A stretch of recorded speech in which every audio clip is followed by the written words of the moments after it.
Well, it's just there's too many to choose from.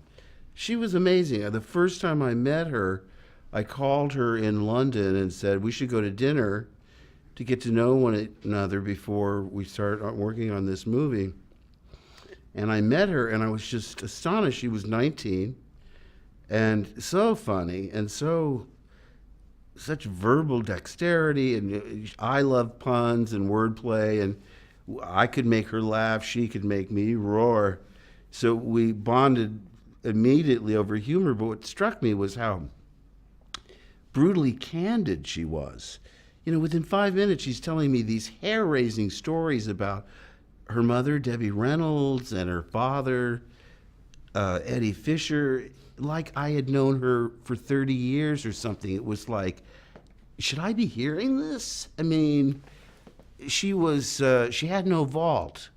I'm sort of the opposite. I'm sort of protective. I don't want my kids to be, I'm in show business, they're not. The same with my wife. She doesn't seek the spotlight.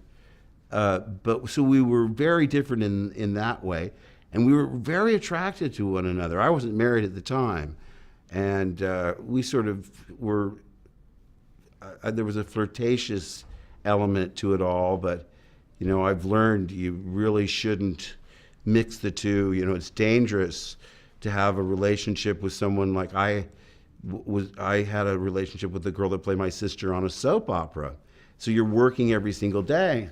She's having love stories with big 6 foot tall, handsome guys, and it does affect you. And then if things go wrong, you're stuck on that show with your ex-girlfriend who's, you know, still playing your sister. So it's a dangerous thing to mix personal with the workplace. But she was just one of a kind, and that's why it's such a devastating loss. The thing is that not only am I grieving, but the whole world is. Everyone felt they knew her because she became a member of their family.